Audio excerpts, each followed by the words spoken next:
Okay, next question देखो भाई, इस क्वेश्चन में क्या करना है, क्वाड्रेटिक फॉर्म के ऊपर का क्वेश्चन है, डायगोनल मैट्रिक्स है ना, quadratic form. Okay, quadratic form के ऊपर का क्वेश्चन है ये, reduced to a diagonal form. The following symmetric matrix by congruent transformation and interpret the result in terms of quadratic form A equal to 3 ये in terms of quadratic form ये और ये matrix दिया है 3 2 -1 2 2 3 -1 3 1 सही है। अभी इसको reduce to a diagonal form, the following symmetric matrix by the congruent transformation and interpret the result। अभी देखो इसका सॉल्यूशन देखो,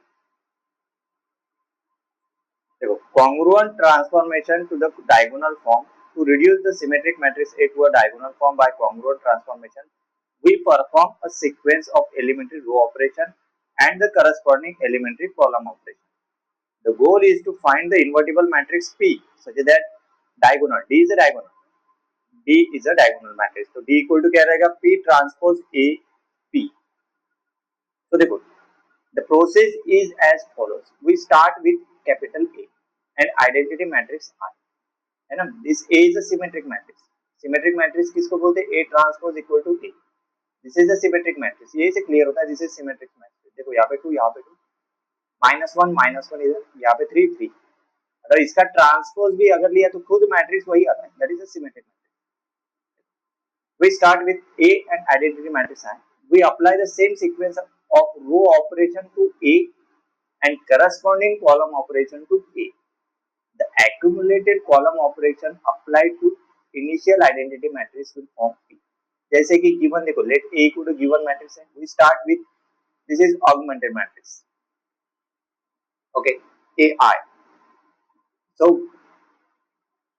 मतलब accumulated column operation मतलब नहीं, augmented AI दो मैट्रिक्स का देखो, we will apply row operation to A left side and track P by applying the corresponding column operation to I। जैसे नहीं कि मैट्रिक्स A पता है ये और मैट्रिक्स P ये, तो दोनों को कंबाइन करेंगे, तो देखो ये मैट्रिक्स A गिवन है, मैट्रिक्स P आइडेंटिटी मैट्रिक्स है, यहाँ पे दिया है column operation to I and this is मतलब आइडेंटिटी मैट्रिक्स AI, तो उसको P को क्या लिया, track P by applying the corresponding column operation to I, मतलब ये P मैट्रिक्स है ना, पहले स्टार्टिंग में क्या रहेगा, आइडेंटिटी मैट्रिक्स। अभी देखो step number 1, eliminate non-diagonal element in the first row and column, we want to make A21 and A31 0 and by symmetry A12 and A13 will also become 0। so देखो अभी कैसे operation 1 R2 equal to क्या, कैसे किसको 0 बनाएंगे अपन, पहले ये जो है ना A मैट्रिक्स का इसको 0 बनाएंगे, सही है।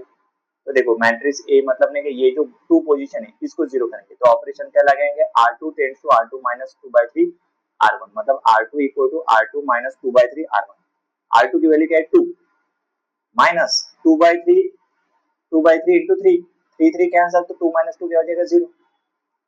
कैसे देखो ये ऑपरेशन कैसे लगाया, यहाँ पे R2 equal to R2 minus 2/3 क्या है R1, तो R2 की वैल्यू क्या है यहाँ पे 2 माइनस 2/3 इंटू R1 की वैल्यू यहाँ पे क्या है 3, ये 3 कैंसिल, 2 minus 2 0, इसलिए देखो ये ऑपरेशन क्यों लगा है, सही है कंडीशन, क्योंकि इस 2 को अपने को क्या बनाना है 0, सही है।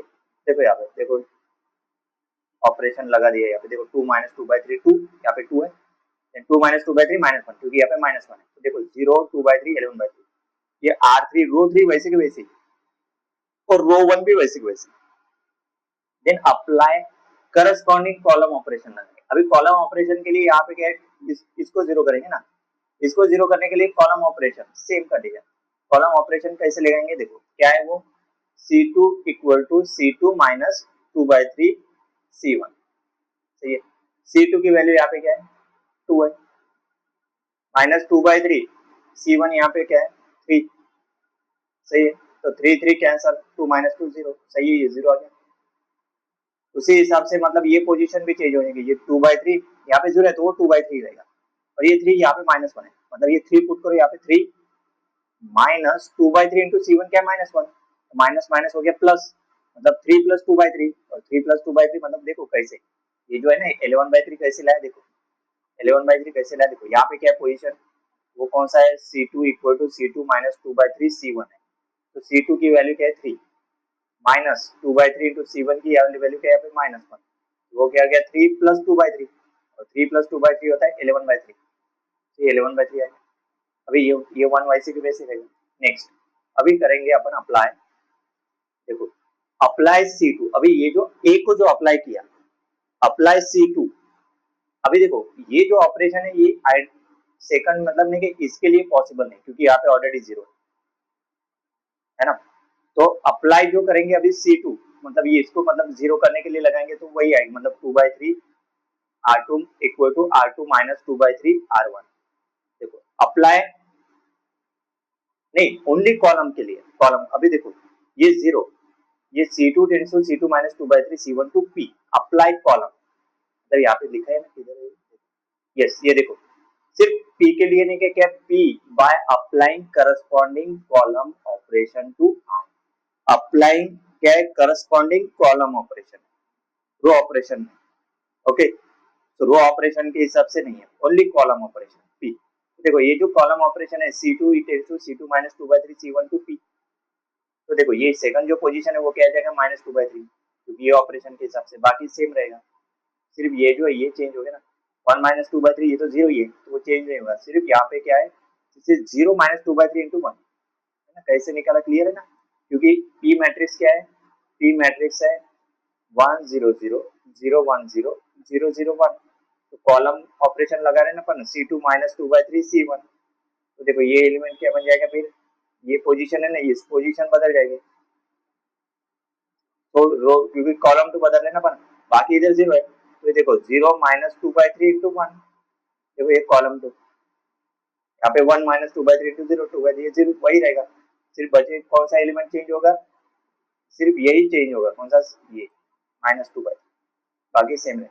नेक्स्ट रो ऑपरेशन, अभी R3, R3 मतलब किसको जीरो कराएंगे, ये जो 1 है ना -1 है इसको जीरो करेंगे, सही है, देखो उसको जीरो करने के लिए देखो कंडीशन क्या लगा है, इसमें क्या है ये -1 है और ये R1 के हिसाब से लगा है, यहाँ पे 3 है तो ये जीरो कब बनेगा जब 1/3 इंटू R1 करेंगे, this R3 equal R3 plus 1/3 into R1, देखो यही किया R3 tends to R3 plus 1/3 R1, देखो यहाँ पे -1 प्लस 1/3 इंटू 3 जीरो आ गया, सेम सेम ऑपरेशन किसके लिए लगा, ये एलिमेंट के लिए, ये जो 3 है ना देखो मतलब कौन सा ये सॉरी कौन सा ये वाला इसमें लगा है, ये 11/3 चेंज वाला ये आ गया ना, क्योंकि कॉलम ऑपरेशन लगाने के बाद जो आता है ना उसमें लगा है इस 11/3, सही है 11/3 plus 1/3 into 2,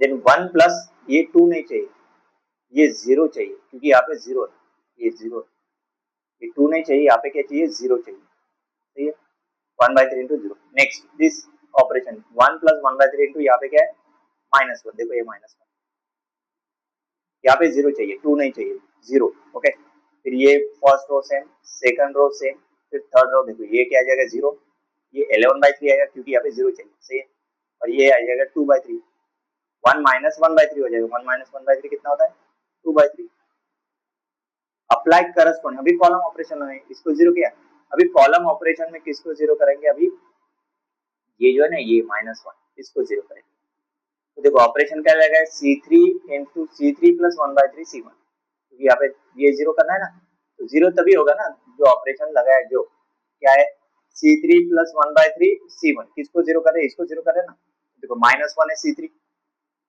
plus 1/3 into C1 यहाँ पे क्या है 3, तो -1 प्लस 1 हो जाएगा दैट इज इक्वल टू 0, सही है, मतलब ये करेक्ट ऑपरेशन है, अभी ये जो ऑपरेशन है ये जीरो बन जाएगा, फिर इसके हिसाब से ये 11/3 ये 2/3 क्योंकि यहाँ पे जीरो है ना इसके हिसाब से लगाया ना अपन ने ऑपरेशन, सिर्फ ये एलिमेंट जो जीरो ये जीरो बाकी तो यहाँ पे जीरो ही है, तो ये सेम ही रहेगा 11/3 2/3, ये मैट्रिक्स के आ गया कॉलम ऑपरेशन, अभी ये जो कॉलम ऑपरेशन है वो पी को लगाएंगे, पी को कौन से वाले ये जो पी आ गया ना इस पी को लगा, कौन सा ऑपरेशन ये C3 plus 1/3 C1 to P, देखो first column same second column same third column देखो जीरो, थर्ड कॉलम यहाँ पे देखो थर्ड कॉलम किधर गया पी का, ये देखो 0 0 1 है, देखो ये 0 0 1 मतलब C3 प्लस 1/3 C1 मतलब 1/3 into this one plus 1/3 into this zero यहाँ पे प्लस 1/3 इंटू दिस जीरो, तो ये आ गया 1/3 आ गया, बाकी 0 1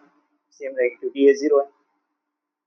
So at this point, this matrix A equal to 3 0 0 0 2 by 3 11 by 3 0 11 by 3 2 by 3 and P equal to 1 minus 2 by 3 1 by 3 0 1 0 0 0 1.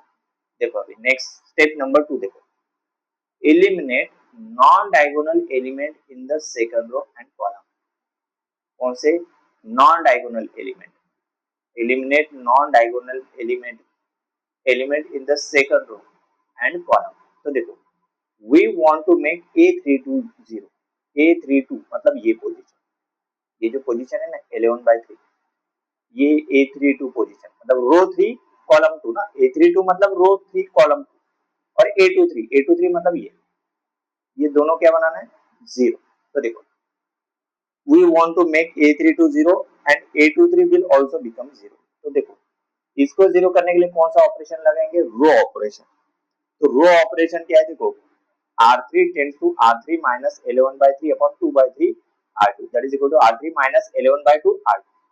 अभी ये ऑपरेशन कैसे लगाए देखो, जिस इसको जीरो करना है ना तो रो 2 का यूज करेंगे. जब भी अपन कॉलम 2 पे जाएंगे तो मतलब नहीं क्या, कॉलम 2 के एलिमेंट जीरो करना है नीचे के डायगोनल, तो रो 2 का यूज करेंगे. रो 1 वैसे की वैसे रहेगी क्योंकि रो 1 का ऑपरेशन यहाँ पे खत्म हो. अभी रो 2 के हिसाब से देखो R3 equal to R3 minus देखो 11/3 ये ऊपर लिखा माइनस 2/3 इंटू R2. तो ये कैसे किया, क्योंकि देखो ये ऑपरेशन क्यों लगा है, ये वाला R3 इक्वल टू क्या है यहाँ पे R3 minus 11/3 upon 2/3 R2. R3 की वैल्यू क्या है 11/3, सही है ना.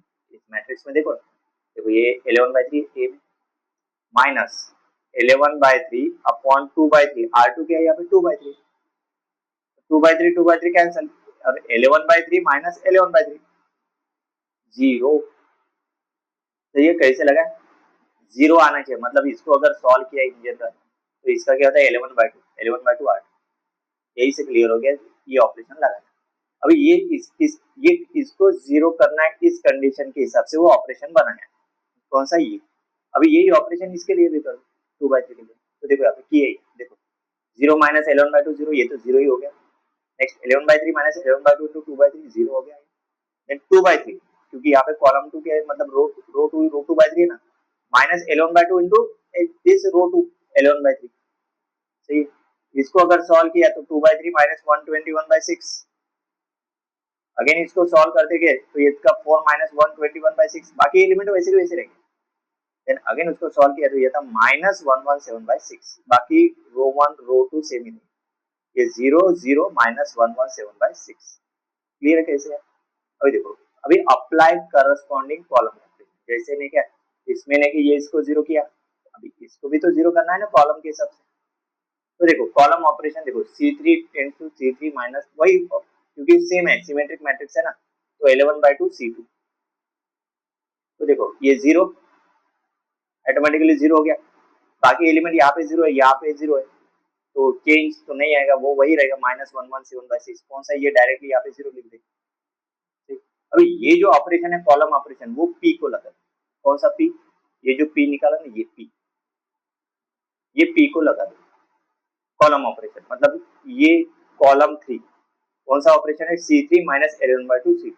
देखो ये कॉलम 3, ये देखो C3 1/3, ये C3 की वैल्यू 0 और ये 1.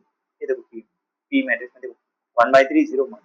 और कॉलम 2 के हिसाब से माइनस 11/2 माइनस 2/3 मतलब ये कॉलम 2 होते हैं ना. देन माइनस 11/2 इंटू 1 क्योंकि ये 1 है कॉलम 2 में. देन 1 माइनस 11/2 इंटू 0 मतलब ये 0 है, मतलब देखो ये 1 माइनस 2/3 और ये आ गया 1/3 plus 11/2. 0 1 minus 11/2 then 0 0 1. Next 1 minus 2/3 12/3 0 1 minus 11/2 then 0 0 1 और ये हो गया 1 माइनस 2/3 4 0 1 माइनस 11/2 0 0 1. ये कौन सा मैट्रिक्स हो गया पी मैट्रिक्स. सही है. अभी देखो द डायगोनल फॉर्म डी, अभी डायगोनल फॉर्म डी के लिए द डायगोनल फॉर्म डी मतलब ये जो मैट्रिक्स है देखो diagonal form D and transformation matrix P, transformation matrix P कौन सा, ये जो निकाला ना बने, this is transformation matrix P, ये फाइंड किया ना बने। डायगोनल फॉर्म देखो 3 2 by 3 माइनस 1 1 7 by 6, देखो diagonal A matrix diagonal form में आ गया रो और कॉलम ऑपरेशन के हिसाब से, मतलब 3 2 by 3 minus 39 by 2 diagonal element, बाकी पूरे से एंड पी मैट्रिक्स ये आ गया जो अपन ने फाइंड किया है। देखो ये यहाँ पे ट्रांसफॉर्मेशन पी मैट्रिक्स, तो देखो अभी आगे देखो we can verify that P transpose A P equal to diagonal form. अभी देखो पी मैट्रिक्स ये है, उसका ट्रांसपोज किया तो ये होता है, जो रो है वो कॉलम में कन्वर्ट हो गया, सही है। अभी पी ट्रांसपोज ए पी, इन तीनों का मल्टीप्लीकेशन करो, देखो यहाँ पे किया है ना, ये this multiply by this one, this matrix is A and this multiply by this one, तो उसका क्या था डायगोनली, देखो डायगोनली ये जो है ना ए, ये डायगोनल है ना, ये वाला डायगोनल डी है, ये जो डी है ना, ये डी वाला डायगोनल, ये मैट्रिक्स मल्टीप्लिकेशन, ये आपका होम, मतलब ये कैलकुलेशन पार्ट आप लोग कर लो, ये आपका वर्क है। Okay, this multiply by this, ये पहले ये दोनों मैट्रिक्स का मल्टीप्लिकेशन, तो जो आएगा चेंज ऑफ मैट्रिक्स उसका इसके साथ मल्टीप्लिकेशन, क्लियर है। इसको पूरा सॉल्व करेंगे तो ये डायगोनल फॉर्म में आने चाहिए, सही है। मतलब मैट्रिक्स मल्टीप्लिकेशन इन दोनों का पहले कैसे करेंगे, है ना, इन दोनों का मतलब फर्स्ट रो फर्स्ट कॉलम, है ना, 3 1 into 3 plus 0 into 2 plus 0 into 1 मतलब 3 रहेगा, देन 1 into 2 बाकी पूरे 0 है तो ये 2 रहेगा, देन 1 into -1 मतलब ये -1 रहेगा, उसके बाद -2/3 into 3 मतलब -2, देन +1 into 2 मतलब +2, देन 0 +0, नेक्स्ट फिर ये ऐसे पूरे करो इस दोनों का मल्टीप्लिकेशन, उसके बाद उसका इसके साथ मल्टीप्लिकेशन, फिर ये पूरे 0 डायगोनली 3 2/3 -39/2 आएगा, सही है। अभी इंटरप्रेट करेंगे, अभी ये पी ट्रांसपोज ए पी हो गया डायगोनल फॉर्म में, मतलब ये क्वाड्रेटिक फॉर्म है, मतलब वही हो गया ना, क्या बोला यहाँ पे क्वेश्चन में, देखो reduce to a diagonal form हो गया, P transpose A P equal to diagonal form, ऊपर में लिखा ही था अपन, देखो यहाँ to reduce the symmetric matrix A to a diagonal form by congruence transformation, we perform a sequence elementary row operation and column corresponding elementary column operation. The goal is to find invertible matrix P such that D equal to P transpose AP is a diagonal matrix, सही है ना, P D आ गया ना, D equal to P transpose AP, वो verify हो गया, P matrix है वो मतलब करेक्ट है अपना कैलकुलेशन। अगर ये डायगोनल फॉर्म आ गया यहाँ पे, ये जो डायगोनल फॉर्म निकला यहाँ पे P transpose AP equal to D, this is equal to D, है ना डायगोनल फॉर्म। देखो नेक्स्ट है interpretation in terms of quadratic form, देखो इंटरप्रिटेशन देखो, given symmetric matrix A represent the quadratic form Q equal to X transpose AX, X equal to X1 X2 X3, क्योंकि 3x3 matrix है इसलिए, तो Q equal to X1 X2 X3, तो इसको लिख सकते हैं अपन कौन सा, 3x1 square plus 2x2 square plus x3 square plus 2 into 2 x1 x2 plus 2 into -1 x1 x3 plus 2 into x3 x2 x3। अभी ये कैसे लिखा पता है क्या, ओके ये कैसे लिखा मैं बताता हूँ। गिवन मैट्रिक्स ए क्या दिया है, गिवन मैट्रिक्स ए दिया है यहाँ पे ए इक्वल टू 3 2 -1 2 2 3 -1 3 1, सही है। दिस इज यहाँ पे x1 x2 x3 लिखता हूँ, और यहाँ पे x1 x2 x3, देखो x1 x1 मतलब x1 स्क्वायर, सही है, x1 स्क्वायर होता है ना, तो x1 स्क्वायर मतलब कौन सी पोजीशन होगी, ये 3, देखो 3x1 स्क्वायर है, ये क्या है x2 into x2 मतलब x2 स्क्वायर, तो ये देखो 2x2 स्क्वायर, देन ये कौन सा है x3 into x3 स्क्वायर मतलब 1, तो डायरेक्टली x3 स्क्वायर, सही, यहाँ तक क्लियर। उसके बाद अभी ये x1 x2, x1 x2 मतलब ये x1 और ये x2 मतलब कौन सी, ये पोजीशन, और ये भी पोजीशन कौन सी है x1 x2 मतलब 2 टाइम्स, दोनों को ऐड कर दो मतलब 2 into 2, 2 टाइम्स 2 है ना, तो 2x1 x2 वो 4 हो गया, 4x1 x2। उसके बाद ये पोजीशन कौन सी है, ये -1 है और ये भी -1 है, कौन सी पोजीशन है x1 ये x1 x3, ये भी x1 x3, तो 2 टाइम्स -1, देखो 2 इंटू -1 x1 x3। क्लियर है? अभी कौन सी पोजीशन बची? ये पोजीशन x2 x3, ये भी position x2 x3, 2 times 3 into x2 x3। Clear है कैसे? वो 6 x2 x3 आ गया।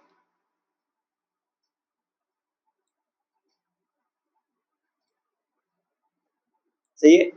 अभी ये 3x1² प्लस 2, मतलब ये क्वाड्रेटिक फॉर्म हो गया, है ना? इंटरप्रिटेशन ये क्वाड्रेटिक फॉर्म हो गया ए मैट्रिक्स का, है ना? मैट्रिक्स में से क्वाड्रेटिक फॉर्म लिखने के लिए बोलेगा this is a quadratic form of matrix A. तो क्योंकि वो सिमेट्रिक मैट्रिक्स है, तो congruence transformation D equal to P transpose AP corresponds to linear change of variable x equal to P y. अभी x equal to P y, y equal to y1 y2 y। देखो ये transformation D equal to P transpose AP corresponds to linear change x equal to P y. Substitute x equal to P y into the quadratic form, मतलब ने क्या है, जो है कौन सा ये x ट्रांसपोज ax है ना, x की जगह पी वाई पुट करो तो P y transpose A P y, तो y transpose p transpose A P y equal to y transpose d। p transpose A P क्या होता है, ऊपर में फाइंड किया अपन ने, p transpose A P equal to d, तो d मैट्रिक्स ऊपर में ये दिया है using the diagonal matrix d, ये डायगोनल। अभी इन देखो ये पोजीशन y1 y1 स्क्वायर है ना, ये y1 y1 स्क्वायर और ये y2 स्क्वायर, क्योंकि y2 इंटू y2 है ना, जैसे मैंने बताया। अभी ये यहाँ से ऐसे इसको कैसे लिखा, है ना, मतलब ये जो है ना, इसको इस हिसाब से लिखो। ये मैट्रिक्स जो है 3 0 0 0 2/3 0 0 0 -39/2, तो यहाँ पे y1 y2 y3 और यहाँ पे भी y1 y2 y3 लिख दो। तो y1 y1 मतलब ये पोजीशन y1 स्क्वायर, फिर y2 y2 मतलब ये पोजीशन y2 स्क्वायर और -39/2 y3 स्क्वायर, देखो यहाँ पे लिख दिया। सही है? 3 y1 square plus 2/3 y2 square -39/2 y3 square. This is a diagonal form of quadratic form. The variable x1 x2 x3 are related to a new variable y1 y2 y3 by transformation x equal to py।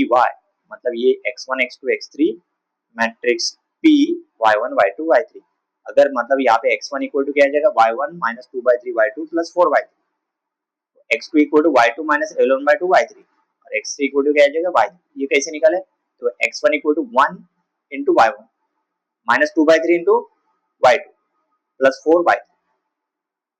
Then second ये zero, मतलब देखो y1 है कि इसमें नहीं है, क्योंकि ये y1 के यहाँ पे क्या है, जीरो है। फिर 1 इंटू y2 मतलब y2 -11/2 इंटू y3, देन ये दोनों जीरो है, पहले दो, मतलब y1 y2 zero, directly x3 equal to क्या आ जाएगा y3। मतलब क्या हो गया, अभी इंटरप्रिटेशन देखो, the original quadratic form which included mixed term x1 x2 x1 x3 x2 x3 has been transformed into a simpler form that only contains square term y1 square y2 square y3 square, है ना? क्योंकि देखो इसमें पूरे x1 x2 x3 x2 ये term है और इसमें स्क्वायर वाली टर्म है, वही देखो transform into simpler form that contain only square term. This process eliminate the cross product term by rotating and scaling the coordinate system. The number of positive and negative and zero coefficient in the diagonalized quadratic form is called signature. Number of positive, negative and zero coefficient in the diagonalized quadratic form is called signature of the quadratic form. So here we have two positive coefficient 3 and 2/3 and one negative coefficient -39/2. This indicates that quadratic form is indefinite.